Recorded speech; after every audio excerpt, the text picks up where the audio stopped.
ఉన్న బంగారాన్ని విడిపించి ఆ రోజు ఆన్లైన్ రేటుకే మేము కొంటాం. Sharma gold company. నమస్తే, welcome to Suman TV. Hare Krishna. ప్రస్తుతం మనతో పాటు ప్రణవానంద ప్రభుజీ ఉన్నారు. ముంబైలోని గోవర్ధన్ ఇకో విలేజ్ ఆశ్రమంలో వారు సేవ చేస్తూ ఉంటారు.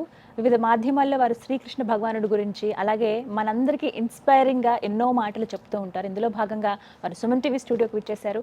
ఎన్నో విషయాలు వారి మాటల్లో విని తెలుసుకుందాం. హరే కృష్ణ ప్రభుజీ. హరే కృష్ణ.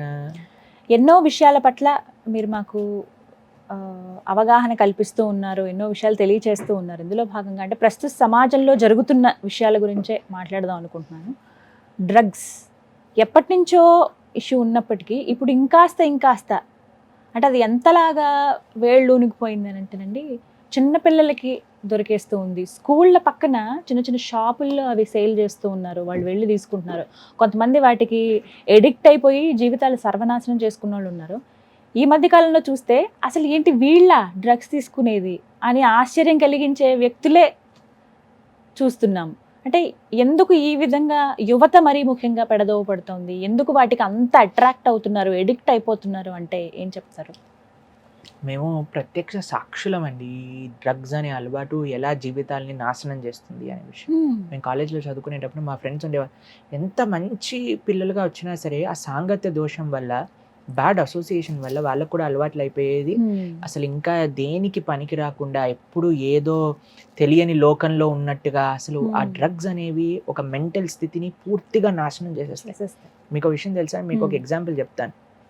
శాస్త్రంలో చెప్పిన ఎగ్జాంపులే. క్యామెల్ ఒక ఉంటే ఈ ఎడారిలో ఉండే క్యాక్టస్ తింటుందట.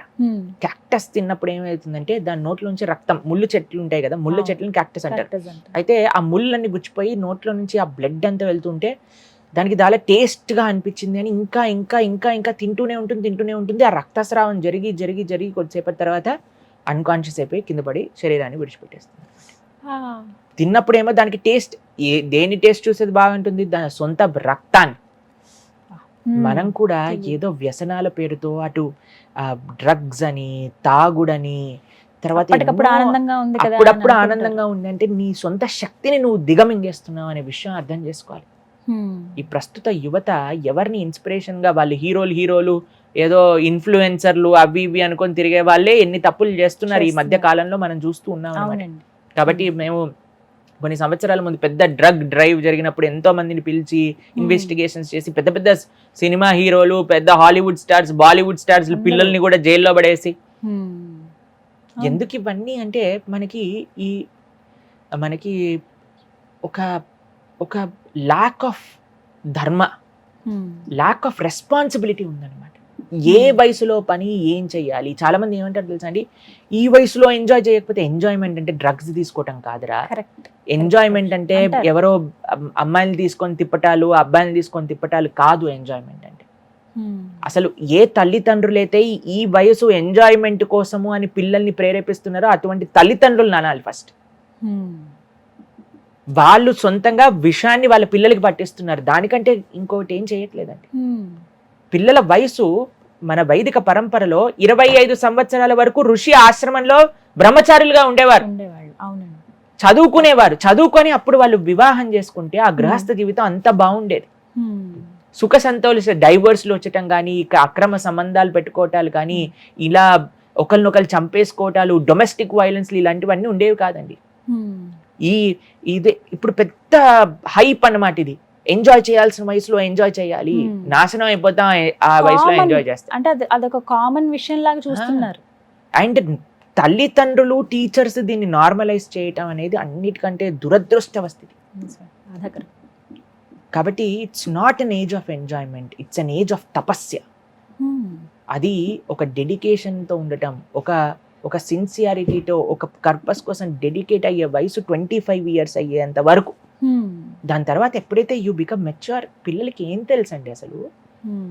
ఇప్పుడు 5th class పిల్లలకి, 6th class పిల్లలకి ప్రేమలు అవి ఇవి అని తిరుగుతున్నారు. తెలిసినా మీకు? అసలు నాకు ఒకళ్ళు ఫోన్ చేశారండి. ఫోన్ చేసి, ప్రభుజీ నేను సూసైడ్ చేసుకుంటా. ఎందుకు చేసుకుంటా అంటే, నా గర్ల్ ఫ్రెండ్ నాతో బ్రేకప్ చెప్పేసింది.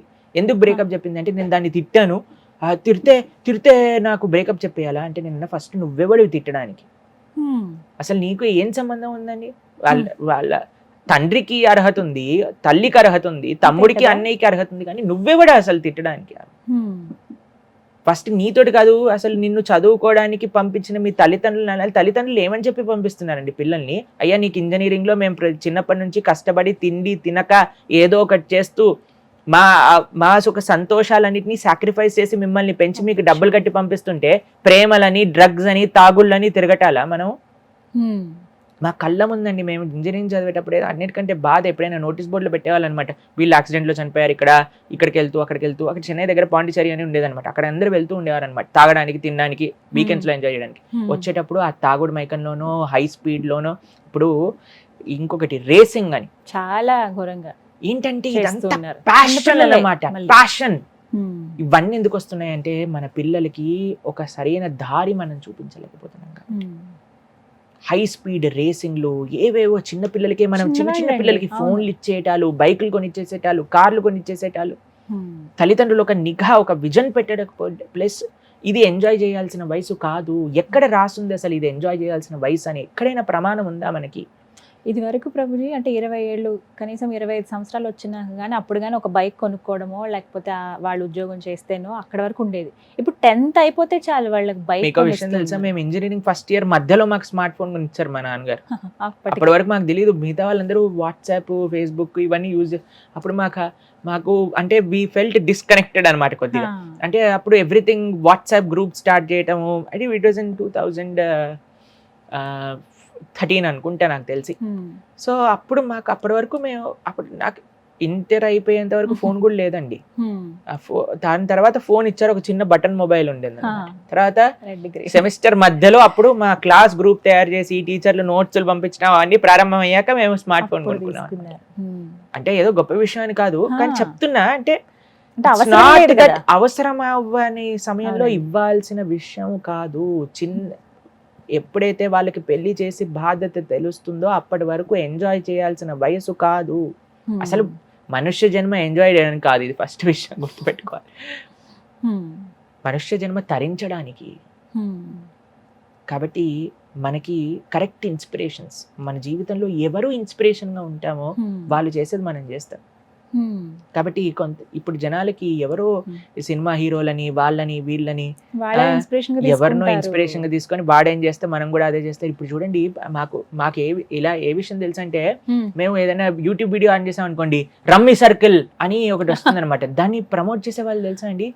గుట్కాలు ప్రమోట్ చేసేవాళ్ళు, సిగరెట్లని ప్రమోట్ చేసేవాళ్ళు, ఇలాంటి ప్లస్ వాళ్ళు ఏమంటే ఫాస్ట్ గా చెప్పేస్తారు, this game can be addictable and it may cause loss of money, please be careful చెప్పేస్తాడు అనమాట. వాళ్ళకి కూడా అర్థం కాదు. అసలు ఎంత సటిల్ గా మేము యాడ్స్ ని పరిశీలన చేస్తుంటా, ఎంత సటిల్ గా చేస్తారంటే అసలు ఆశ్చర్యం అనమాట. ఇవన్నీ చేసేదండి పెద్ద పెద్ద సినిమా స్టార్లు, టీవీ స్టార్లు. డబ్బులకు అమ్ముడిపోయి దేశ ప్రజలందరినీ కూడా ఒక తప్పుడు దోవ పట్టిస్తున్నారు. మాకు ఒక వీడియో పంపించారు, ఒక బాలీవుడ్ హీరోయిన్, ఆవిడకి ఏదో ఇస్తారనమాట తాగమని. ఆవిడ అంటుంది, ఓ ఇందులో షుగర్ ఉంది, నేను తాగను అని చెప్తుంది అనమాట. దాని తర్వాత టీవీ యాడ్స్ కి మాత్రం కోకోకోలా, పెప్సీ వీటన్నిటికీ షుగర్ ఈజ్ వెరీ బ్యాడ్ అని చెప్తుంది ఆవిడ వరకు వచ్చేసరికి. కానీ పెప్సీ, కోకోకోలా వీటన్నిటిని ప్రమోట్ చేస్తారు. కాబట్టి వీలాంటి వాళ్ళని ఐడియల్ గా తీసుకుంటే మనం ఎక్కడికి వెళ్ళాము, ఇంకా జీవితంలో పతనం అయిపోతాం. కానీ అది కాదండి, we should have right goals.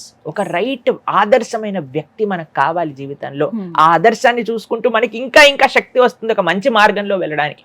కాబట్టి నేను ఈ ప్రస్తుత యువత, మన భారతదేశానికి అన్నిటికంటే గొప్ప సంపద ఏంటంటే ప్రస్తుత యువత.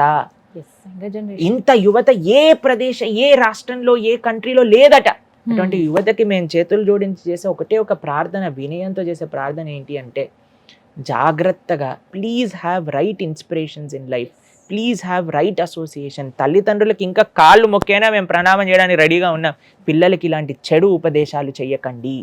కాబట్టి వాళ్ళందరినీ దేశానికి ప్రయోజకులుగా మార్చండి, మన ధర్మానికి సేవ చేసుకునే వాళ్ళ మార్చండి. అదే అందరి యొక్క ప్రయత్నం అలా ఉండాలి. నిజం ప్రభుజీ, ప్రతి మాట కూడా అక్షర సత్యం, చాలా వాల్యుబుల్. ఇప్పుడు ఉన్నటువంటి జీవితమే వాల్యుబుల్. అందులో యంగర్ జనరేషన్ అనేది చాలా చాలా ఇంపార్టెంట్. మన దేశంలోనే చాలా మంది ఉన్నారు, మనం గొప్పగా చెప్పుకుంటాం కానీ చాలా మంది అవగాహన లేక జీవితాలను నాశనం చేసుకుంటున్నారు. చెడు సాంగత్యం అంటారు కదా, మెయిన్ ప్రాబ్లం అక్కడే వస్తుంది. అవన్నీ పక్కన పెట్టి మంచి మాటలు చెప్పే వాళ్ళ దగ్గర ఉండడమో, అవి వినడమో చేస్తే ఖచ్చితంగా వాళ్ళ లైఫ్ బాగుంటుంది. చాలా చక్కగా వివరించారు. Thank you Prabhuji. హరే కృష్ణ. సుమన్ టీవీలో మీ పర్సనల్ అండ్ బిజినెస్ ప్రమోషన్స్ కోసం కింది నెంబర్కి కాంటాక్ట్ చేయండి.